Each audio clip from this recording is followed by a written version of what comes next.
اما واقعیت اینه که اصلا اون اتفاقایی که فکر می‌کردم اینجا برام نیفتاد. میشناسم که اصلا زبان ایتالیایی یک کلمه هم بلد نیست، چون یه خورده مثلا بر رو داره و دختره رسپشن هتل. برگردی به روز اولی که اومدی ایتالیا، چی کارا میکنی که تا الان نکردی یا الان وقت و فرصتشو نداری و پشیمونی که زودتر نکردی؟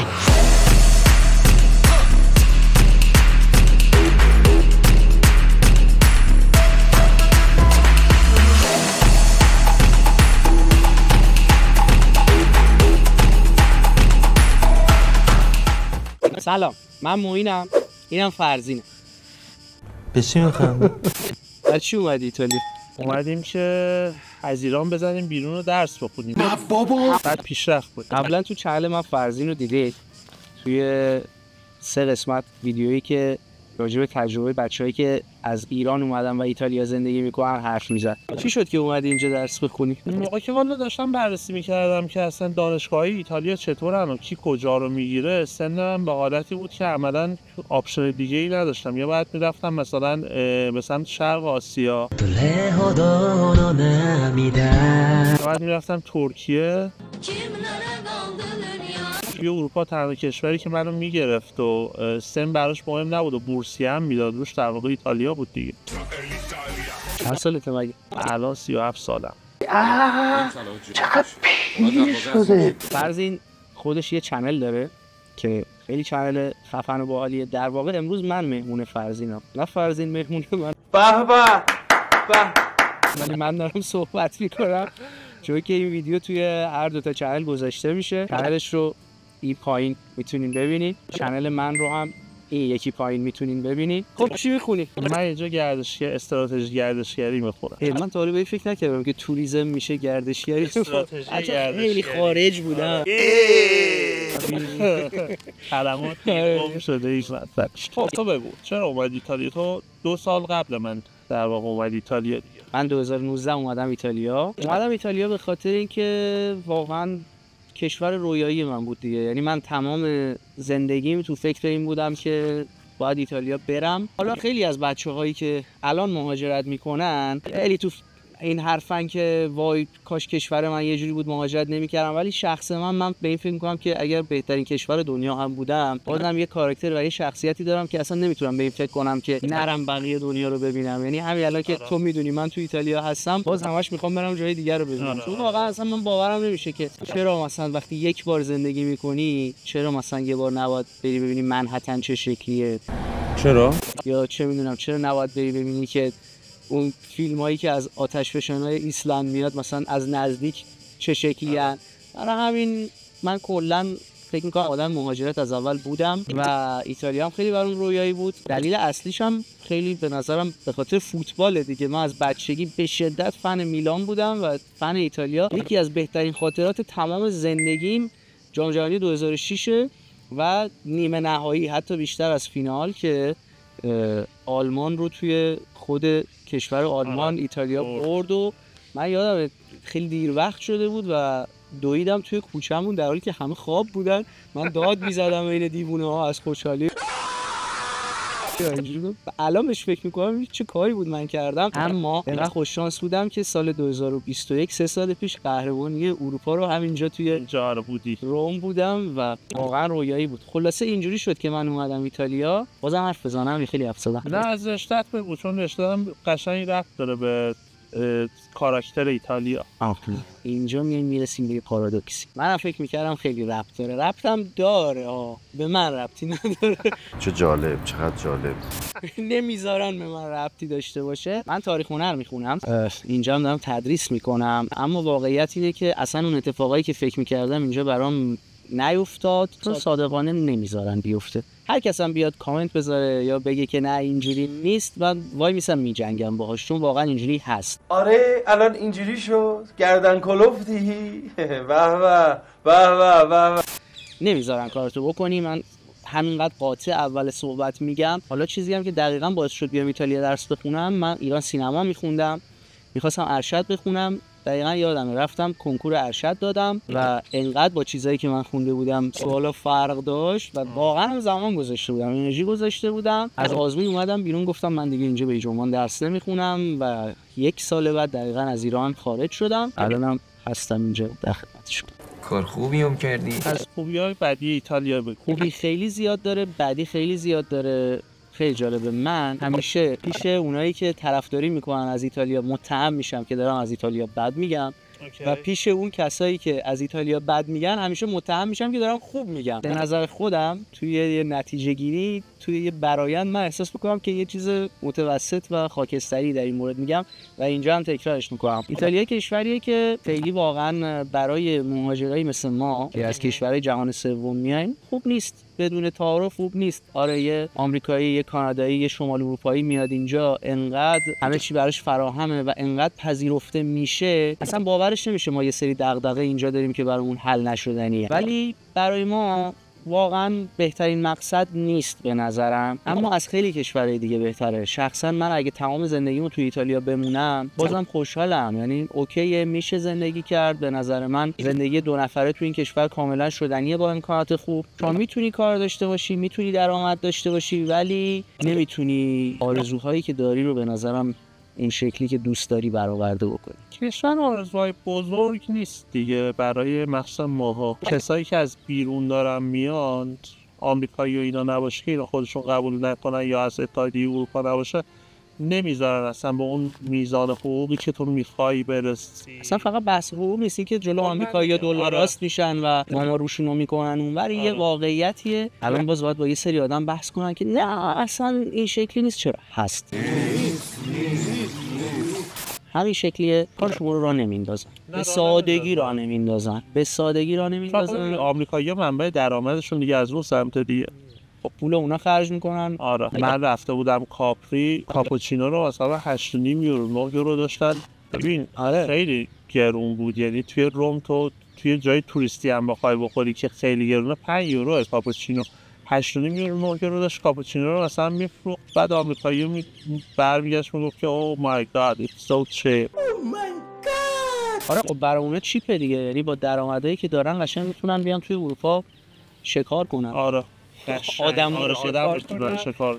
واقعا سیستم مالیشون فرق داره. درآمدهایی که توی ایتالیا هست، من فکر می‌کنم متوسط درآمدی که اعلام میکنن 1700، ولی بعید میدونم این نت باشه، به خاطر اینکه چیزی که ما داریم میبینیم توی حداقل شهر روم که پایتخته اکثرا 1300 دارن در میارن که رقم خوبیه، به خصوص اگه 2 نفر دارن ما هم کار و زندگی میکنن، اگه یه زوج هستن. ولی همه چی ترید آف دیگه، یعنی شما همیشه یه چیزی میدی یه چیزی میگیری. من یه سری الان نقصا رو گفتم، اینو بگم که خب اینجا اتحادیه اروپا است، همه کسایی که پاسپورتشو دارن راحت میتونن بیان زندگی کنن. یه بخشیش هم حالا به نظر من، شاید اصلا این نظر غلطه، خود سیاست اتحادیه هم هست دیگه. اگه قرار باشه اینجا درآمد بالا باشه، توی شمال پایین باشه یا حتی همتراز باشه، خب کل جمعیت ریزش میکنه به پایین. اینجا هوا بهتره، غذا بهتره، زندگی ریتم کنتری داره.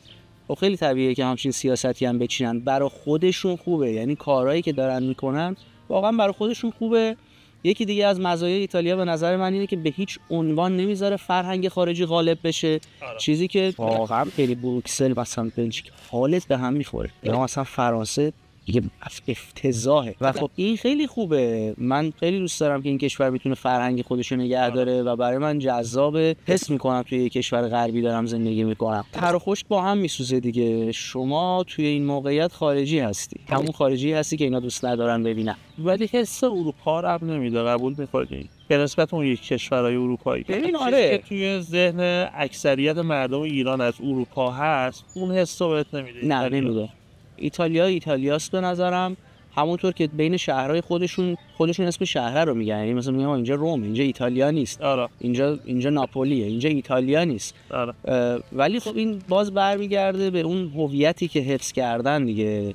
آره قشنگ. یه جاهایی میارزه، یه جاهایی نمیارزه. یعنی بالاخره اینجا آدما تنبلن. تو میبینی که یه سری چیزا رو به اسم کانزرویشن دارن توش میکنن. یعنی چی این که شما میگی؟ میپیچونن دیگه. قشنگ. کل ساختمونا داره میریزه رو سر کسی که توشه خراب میشه، یه بازسازی نمیکنن به اسم کانزرویشن. این دیگه دروغه. این کانزرویشن این شکلی نیست. واقعا باید نگهداری بکنی. نکته این که سالیان سال قرنها در حالی که علم امروزی رو نداشتن خیلی چیزا رو اینجا خوب کانزرویشن کردن. الان ولی به نظر من رو به افولم، به عنوان آدمی که حالا دیدم یه ذره بالاخره تو سر و سیستم راه پیدا کردم، به نظرم ایتالیا توی یه دورنمایی در برابر یه سری کشورهایی که الان دارن رو توریسم کار میکنن شکست خواهد خورد. یعنی کشورهایی مثل عربستان و امارات و اینا که الان می‌بینیم 10 سال من فکر می‌کنم خب ببین من فکر می‌کنم واقعا شکست می‌خورن، به خاطر اینکه اینا یه چیزی دارن و فوق‌العاده آدمای دوگمی هستن، به هیچ عنوان حاضر نیستن بفهمن که دنیا داره مدرن میشه. آقا یه سری چیزا داره تغییر میکنه. من یه مثال ساده میزنم. من به خیلی هست حتی ایرانی‌های اینجا نمیتونم حالی بکنم که آقا قهوه‌ای که داری تو این کشور می‌خوری آشغاله. امروز ایتالیا آشغال‌ترین قهوه دنیا رو داره بهت میده. حالا جالبه که کلی مثلا شرکت‌های تولید قهوه خوبم دارن ولی همینجا مشتری نداره. مثلا چنم شرکتی مثل گاردلی اینجا مشتری نداره، در حالی که خب یه شرکت ایتالیاییه قهوه اسپشیالتی میزنه، ولی اینا اینجوریان که آقا ما قهوه رو از 200 سال پیش داریم همینجوری یه قهوه سوخته میزنیم و طبیعی هم هستا، چون اینجا چیز لوکسی نیست، یعنی یه چیزیه که یارو یه ثانیه قهوه بخورم برم. ولی آره شبیه چای ماه، ولی همین تو 2 تا کشور بالاتر توی اروپا آلمان بری آقا یه ذره چیز بهتری میدن دیگه. تو احساس میکنی که آقا من کربن نمیخورم، من واقعا دوست ندارم اینجا قهوه بخورم و تعجب میکنم. آدم قهوه خوری هم نیستم، تعجب میکنم یکی میگه آی اصل قهوه ایتالیا نه واقعا این شکلی نیست. خودشون اولا میگه کم کم نسل جدیدشون دارن میفهمن این شکلی نیست. جدی؟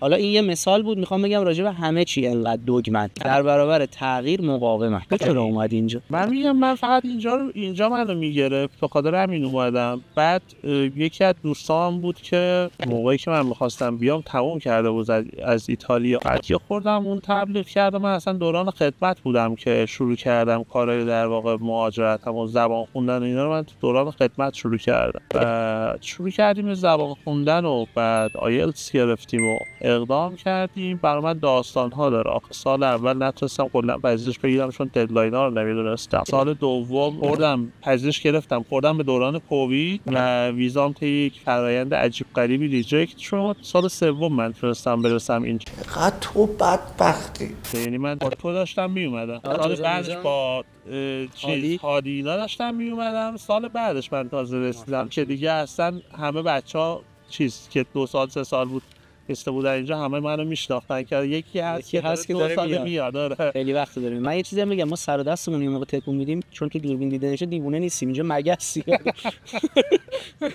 چون احساس کردم تو دوربین من یه سری حرکت دارم همش اینجوری مگس و پشه اوراکشه. آره بعد اومدم دیگه رشته‌ام دیگه تصمیم گرفته بودم که از مهندسی عمران کلا تغییر بدم بیام گردشگری.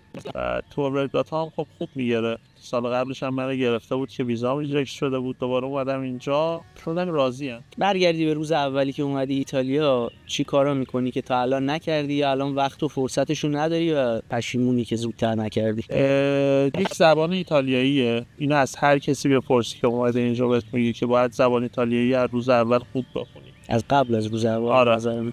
بعد نکته دومی که بخوام انجام بدم قبل اومدن حالا یا طی سال اول یه خورده بیشتر روی یوتیوب هم وقت میذاشتم.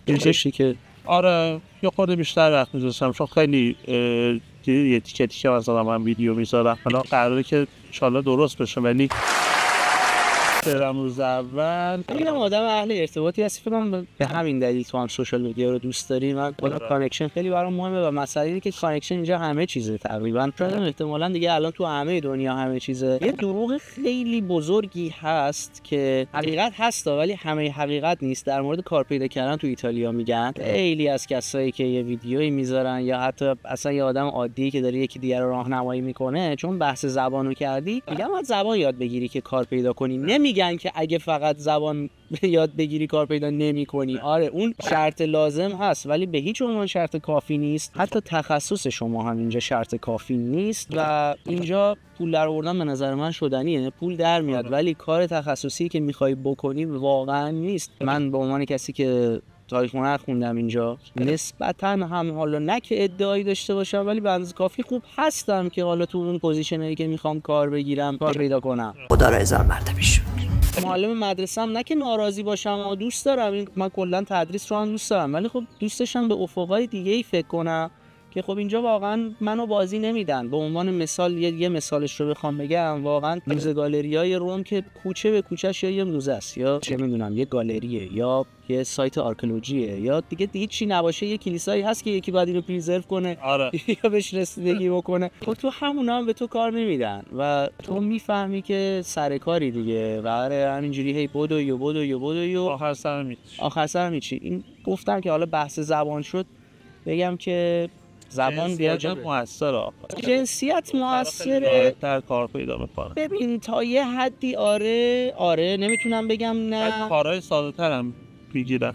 ببین ولی خب مثلا میخوام بگم تو پوزیشنایی که من دنبالشم فکر نمی‌کنم اگه مثلا یه دختری هم بود هم رشته من بود شاید میتونست شاید رشته شما با همه شرایط مشابه شاید نمیتونست. ببین اصلا رشته ما کلا طرف میشناسم که اصلا زبان ایتالیایی یک کلمه هم بلد نیست، چون یه خورده مثلا بر رو داره و دختره رسپشن هتل آره کامیونیکیت کنه. آره شما داستانتون یکم متفاوته با اینکه فکر میکنم حالا یه ذره توی برابری حقوق ایتالیا رو به پیشرفت هست، همچنان موافق نیستم، ولی که خیلی به اندازه کافی به حقوق زنها حتی اهمیت میدن که در واقع اگر یه چی میگن یه ترجیحی هم هست به گرفتن دخترها به خاطر احترام به دخترها نیست، به خاطر سوء استفاده است. آره.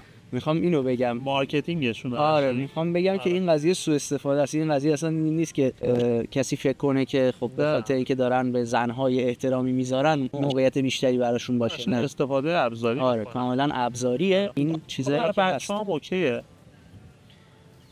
از جامعه‌ای دارن میان که ببین سرکوب شدن و استفاده شدن.